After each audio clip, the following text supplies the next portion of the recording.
आप सभी का मेरे YouTube चैनल मैथमेटिक्स 2.0 में स्वागत है। जैसा कि दोस्तों हमने पिछले वीडियो में इतिहास के बारे में विश्लेषण दिया था और हमने उसके कुछ कालखंडों के बारे में पढ़ा था। यहाँ तक कि भारतीय इतिहास जिनको 3 कालखंडों में बांटा गया है, जिसमें आपका प्राचीन इतिहास, मध्यकालीन इतिहास और आधुनिक इतिहास के बारे में चर्चा की गई है। तो आज हम प्राचीन इतिहास के कुछ मुख्य टॉपिक पे चर्चा करेंगे। दोस्तों आज हम जैन धर्म के बारे में पढ़ेंगे। जैसे कि बहुत सारे दोस्तों द्वारा और बहुत सारे बच्चों द्वारा यह बार बार मैसेज आ रहा था कि सर जैन धर्म के बारे में चर्चा की जाए, अतः आज हम जैन धर्म के बारे में चर्चा करेंगे। तो चलिए शुरू करते हैं। सबसे पहले हम जैन धर्म के उदय के बारे में जानेंगे कि जैन धर्म का उदय कब हुआ था। तो जैन धर्म का जो उदय हुआ था वो 6ठी शताब्दी ईस्वी पूर्व में हुआ था, यानी 6 BCE में हुआ था। और अगर जैन धर्म के संस्थापक की बात करें तो जैन धर्म के जो संस्थापक थे वह ऋषभ देव थे। ऋषभ देव जो प्रथम तीर्थंकर भी हुए। तो आपको यहाँ से 2 टाइप के क्वेश्चन मिल जाते हैं कि जैन धर्म के जो प्रथम संस्थापक जो थे वह ऋषभ देव थे और प्रथम तीर्थंकर भी ऋषभ देव थे। साथ ही साथ दोस्तों मैं बता दूं, एक वास्तविक संस्थापक के बारे में भी चर्चा किया जाएगा जब हम महावीर स्वामी के बारे में चर्चा करेंगे। चलिए हम आगे बढ़ते हैं। जैन धर्म में कुल 24 तीर्थंकर हुए। कुछ हम प्रमुख तीर्थंकर के बारे में और तथा उनके प्रतीक चिन्ह के बारे में आज चर्चा करेंगे। जैसे सबसे पहले ऋषभ देव की बात करें तो ऋषभ देव जो जैन धर्म के संस्थापक भी थे तथा प्रथम तीर्थंकर भी थे। साथ ही इनका जो प्रतीक जो चिन्ह था वह साढ़ का प्रतीक चिन्ह था। 2 नंबर की अगर बात करें तो 2 नंबर पे थे अजीतनाथ, जिनका प्रतीक चिन्ह था हाथी। और 3 नंबर पे जो थे वह संभवनाथ थे, जिनका प्रतीक चिन्ह था घोड़ा। दोस्तों हम इसमें कुछ जो प्रमुख तीर्थंकर हुए हैं जिनके बारे में बार बार आपकी एग्जाम में पूछे जाते हैं, उन्हीं के बारे में चर्चा किया गया है। और 21वें नंबर पे जो है नेमिनाथ, जिनका प्रतीक चिन्ह जो था वह नीलकमल था। साथ ही साथ एक अरिष्टनेमी थे 22वें नंबर पे, जिनका शंख का प्रतीक था। साथ ही साथ 23वें नंबर पे पार्श्वनाथ थे। पार्श्वनाथ जो 23वें नंबर पे थे, जिनका सर्प यानी सांप का प्रतीक चिन्ह था। और जो सबसे अंतिम पे यानी 24वें नंबर पे जो महावीर स्वामी हैं, जिनके बारे में हम बेहद ही डीपली और बेहद ही अंदर जाकर उसके बारे में विश्लेषण करेंगे। इनका जो प्रतीक जो चिन्ह था वह सिंह का प्रतीक चिन्ह था। दोस्तों हम 23वें तीर्थंकर यानी पार्श्वनाथ के बारे में चर्चा करेंगे। सबसे पहले तो 23वें तीर्थंकर पार्श्वनाथ काशी के इक्ष्वाकु वंशीय राजा अश्वसेन के पुत्र थे। यानी अश्वसेन के पुत्र कौन थे? पार्श्वनाथ थे। साथ ही साथ दोस्तों मैं बता दूं कि 30 वर्ष की अवस्था में यह सन्यासी बने थे। अर्थात कहने का मतलब यह है कि 30 वर्ष की अवस्था में इन्होंने अपना गृह त्याग कर दिया था। साथ ही साथ अगर पार्श्वनाथ की मृत्यु की बात करें तो पार्श्वनाथ की मृत्यु सम्मेत पर्वत जो कि पारसनाथ पहाड़ी के ऊपर स्थित है, यानी सम्मेत पर्वत पर साधना करते हुए 100 वर्ष की अवस्था में इनकी मृत्यु हो गई थी। साथ ही साथ इन्होंने कुछ अपना उपदेश दिया था, कुछ शिक्षाएं जो थी जो इन्होंने दिया था। सबसे पहले इन्होंने बताया कि भिक्षुओं को श्वेत वस्त्र पहनने को कहा था। श्वेत वस्त्र का मतलब होता है जो सफेद जो वस्त्र होते हैं उन्हें श्वेत वस्त्र कहा जाता है। तो भिक्षुओं को कहा गया था पार्श्वनाथ द्वारा कि आप सफेद यानी श्वेत वस्त्र पहनेंगे। साथ ही साथ जो इनके द्वारा कुछ उपदेश दिए गए थे, कुछ शिक्षाएं जो दी गई थी, जिनमें जो 4 शिक्षाएं जो हैं वह काफी प्रचलित हैं, लेकिन हम 5 शिक्षाओं के बारे में यहाँ पे विश्लेषण किए हैं। सबसे पहले बात कर दें तो इनका प्रथम जो उपदेश था, प्रथम जो शिक्षा जो थी वह था कि सदा सत्य बोले। साथ ही साथ जो 2 नंबर पे था, जो इनका दूसरा जो उपदेश था वह था चोरी नहीं करना। और जो तीसरा जो इनका उपदेश था वह था हिंसा नहीं करना। और जो चौथा जो उपदेश था वह था संपत्ति संग्रह नहीं करना। और जो 5वां जो इनका उपदेश था वह था आत्म संयम बनाए रखना। दोस्तों मैं आपको बता दूं कि 4 यानी 1, 2, 3 और 4 जो इनके उपदेश थे यह बहुत ही जरूरी उपदेश जो बार बार एग्जाम में पूछे जाते हैं, इन चारों के बारे में पूछे जाते हैं, लेकिन मैंने आपको एक पांचवा उपदेश भी इनका बताया था, तो आप जरूर इसको ध्यान में रखेंगे।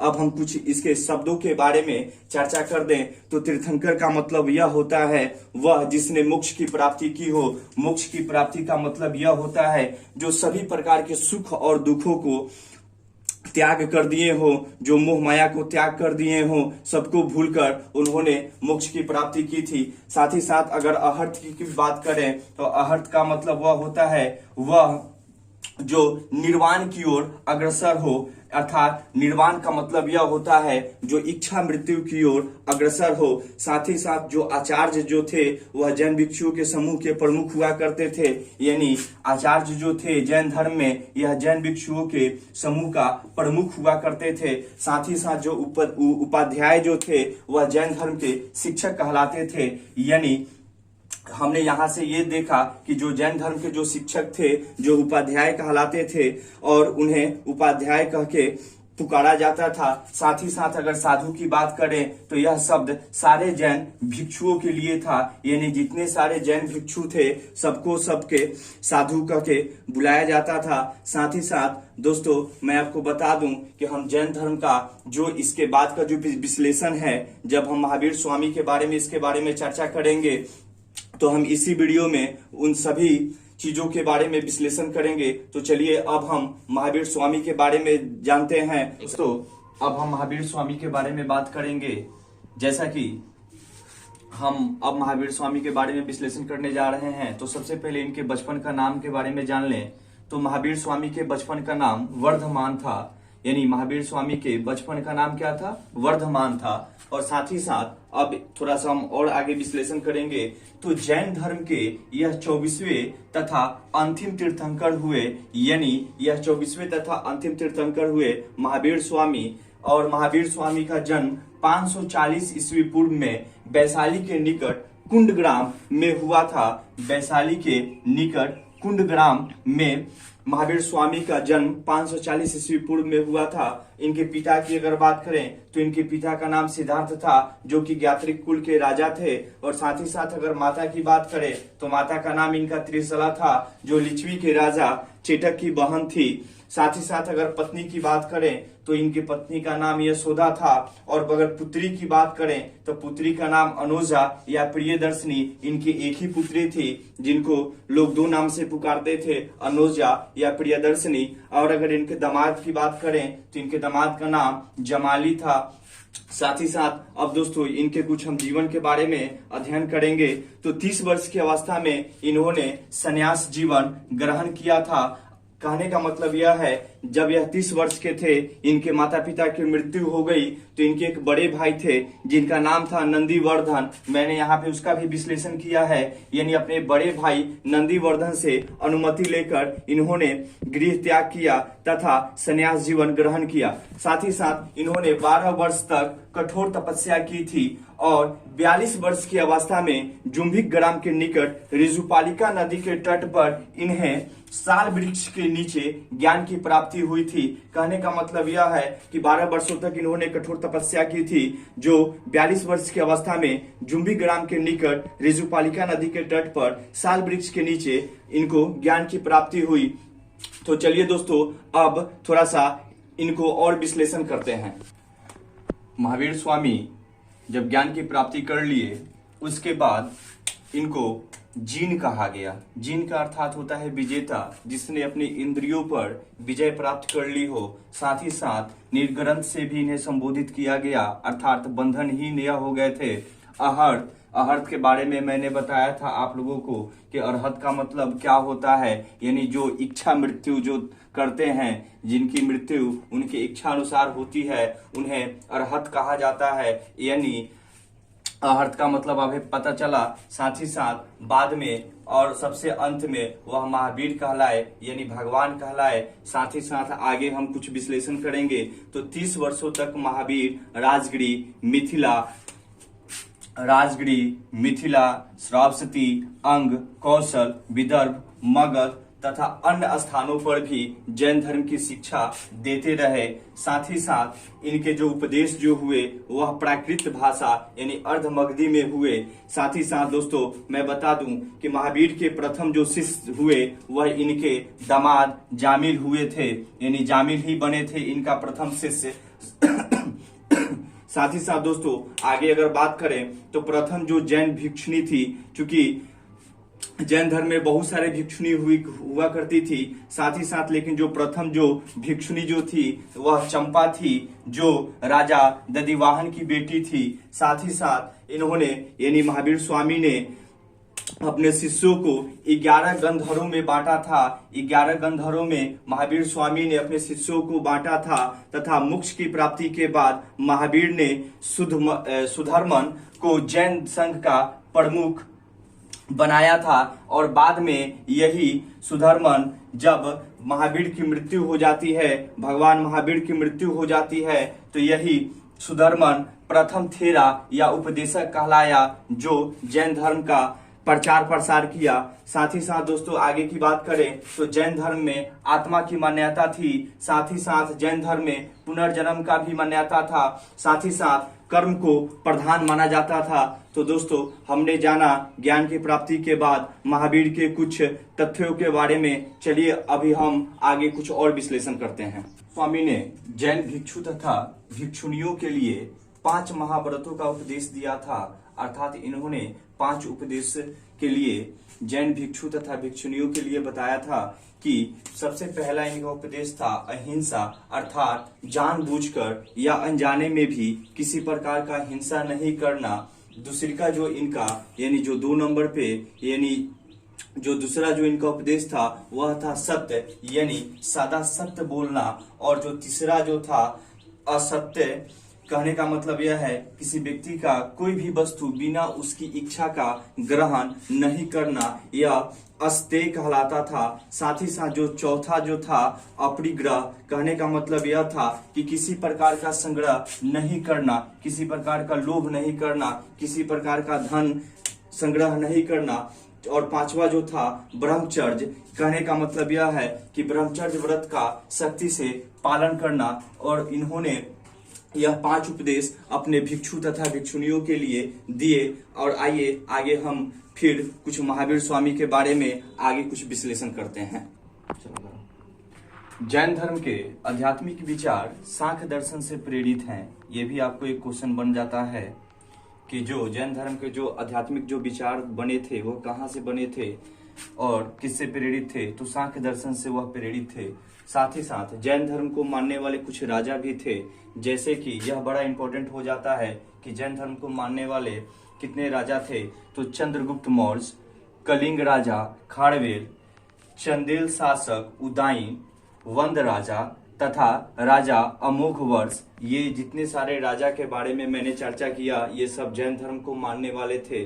साथ ही साथ जैन धर्म की मान्यता थी कि यह संसार दुखों से परिपूर्ण है, अर्थात दुखों से भरा हुआ है। साथ ही साथ जैन धर्म में अहिंसा पर विशेष ध्यान दिया गया और विशेष जोर दिया गया, अर्थात अहिंसा पर ज्यादा जोर दिया गया। साथ ही साथ मैं आपको बता दूं कि लगभग 300 ईस्वी पूर्व के आसपास मगध में 12 वर्षों तक भयंकर अकाल पड़ा, जिसमें खाने के लाले पड़ गए, जिससे जैन भिक्षु भद्रबाहु मगध से अपने शिष्यों के साथ कर्नाटक चले गए। यानी अकाल पड़ने के बाद जो भद्रबाहु थे अपने शिष्यों के साथ कर्नाटक चले गए, पर जो स्थूल भद्र थे वह मगध में ही रुक गए थे।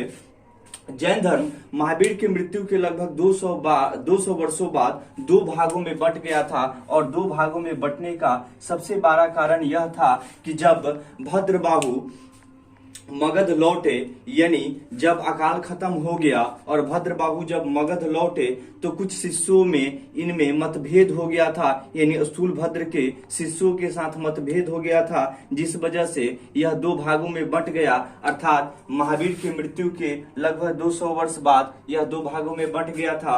और पहला जो भाग कहलाया वह श्वेतांबर कहलाया, जो श्वेत वस्त्र धारण करते थे, और जो दूसरा जो थे वह दिगंबर कहलाए, जो नग्न रहते थे, अर्थात बिना कपड़ों के रहते थे। और साथ ही साथ दोस्तों मैं आपको बता दूं कि भद्रबाहु के जो शिष्य थे वो उनको दिगंबर कहा गया, यानी भद्रबाहु के शिष्य दिगंबर कहलाए और स्थूलभद्र के शिष्य श्वेतांबर कहलाए। श्वेतांबर का मतलब मैंने आपको बताया जो श्वेत वस्त्र धारण करके यानी पहनकर रहते थे।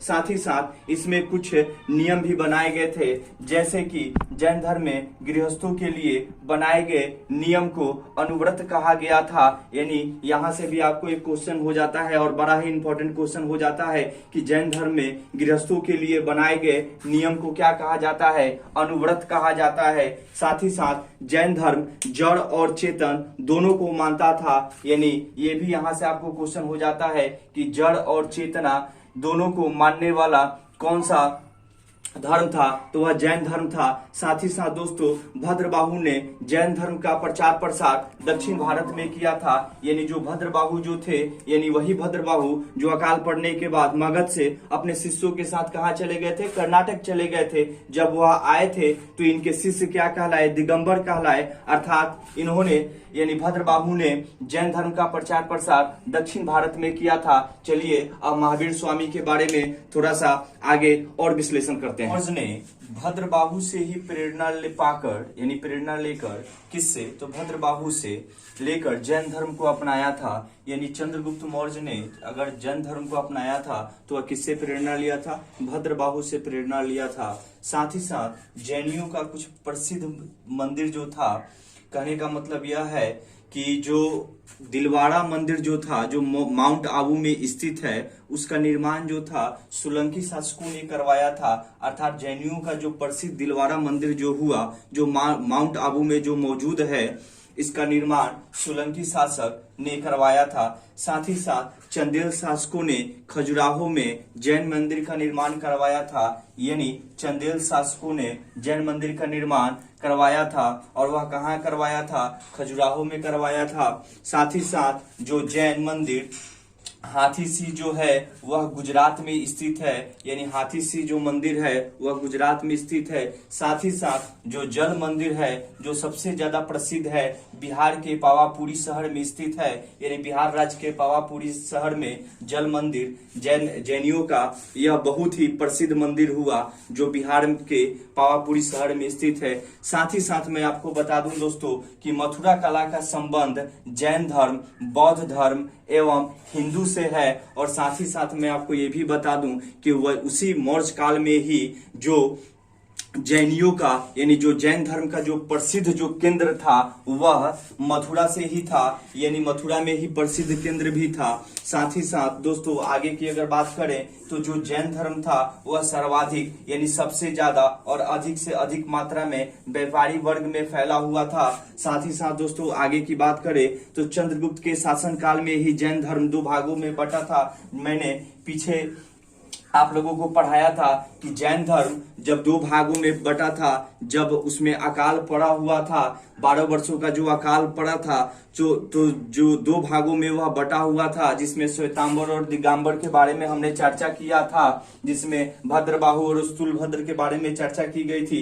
तो जब यह जैन धर्म दो भागों में बटा था उस समय चंद्रगुप्त मौर्य का शासन काल चल रहा था। साथ ही साथ दोस्तों मैं और बता दूं कि महावीर के जो अनुयायी जो थे यानी उनको नील ग्रंथ के रूप में जाना जाता था। यानी महावीर के जो अनुयायी थे उन्हें नील ग्रंथ के रूप में जाना जाता था। साथ ही साथ महावीर के जो मुख्य शिष्य जो हुआ करते थे जिन्हें गंधर कहा जाता था। चलिए दोस्तों अब हम जैन धर्म के कुछ संगीति के बारे में, साथ ही साथ अब लास्ट टॉपिक यानी महावीर स्वामी के मृत्यु के बारे में अध्ययन करेंगे। हमें आशा है आप लोगों को बहुत अच्छे से समझ में आ रहा होगा। चलिए अब हम आगे की चर्चा करते हैं। अब दोस्तों हम जैन संगीतिया के बारे में ध्यान देंगे। कुछ संगीतिया जिसमें से दो जो प्रमुख हुई उसके बारे में हम चर्चा करेंगे। यानी जो प्रथम जो संगीति जो हुई वह 300 ईस्वी पूर्व में पाटलिपुत्र स्थान पे, यानी पाटलिपुत्र जो इसका आज का वर्तमान नाम पटना है, उसके अध्यक्ष थे उस समय स्थूलभद्र। साथ ही साथ दोस्तों जो द्वितीय जो जैन जो संगीतिया हुई वह 512 ईस्वी में वल्लभी यानी गुजरात में, जो वल्लभी एक स्थान है गुजरात में, वहां पे हुई। वहां के जो अध्यक्ष थे वह क्षमा श्रमण थे। साथ ही साथ दोस्तों अब हम महावीर स्वामी की मृत्यु की बात करें यानी निर्वाण की बात करें तो हम जानेंगे कि 468 ईस्वी में लगभग 72 वर्ष की अवस्था में बिहार के पावापुरी जो राजगीर में है वहां पे इनकी मृत्यु हो गई तथा इनकी मृत्यु को निर्वाण कहा गया। कहने का मतलब यह है, निर्वाण का अर्थ मैंने पहले ही बताया था कि जिनकी मृत्यु इच्छा से होती है यानी अपने शरीर को, अपने देह को अपनी इच्छा अनुसार त्याग करना ही निर्वाण कहलाता है। साथ ही साथ दोस्तों वहां पे जो बिहार के पावापुरी में जो मल्ला राज सृष्टिपाल के जो राजप्रसाद के यानी बिहार के पावापुरी में जो राजा यानी मल्ला राजा सृष्टिपाल जो थे उन्हीं के राजप्रसाद में उनका यानी महावीर स्वामी का निर्वाण हो गया, निर्वाण का प्राप्त हो गई। कहने का मतलब उनकी इच्छा मृत्यु हो गई।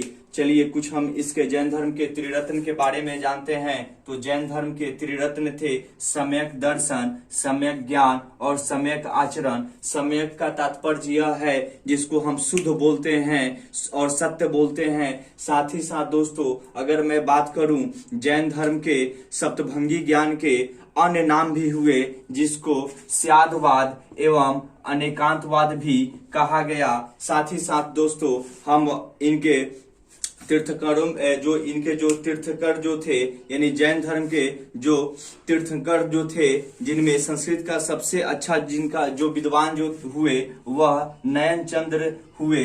अर्थात यह बहुत ही इंपॉर्टेंट एक टॉपिक बन जाता है दोस्तों कि जैन धर्म के तीर्थंकरों में संस्कृत का सबसे अच्छा विद्वान नयन चंद्र हुए। साथ ही साथ दोस्तों जैन साहित्य को आगम भी कहा जाता है। यह बड़ा इंपॉर्टेंट क्वेश्चन हो गया है, आपको ध्यान में रखना पड़ेगा।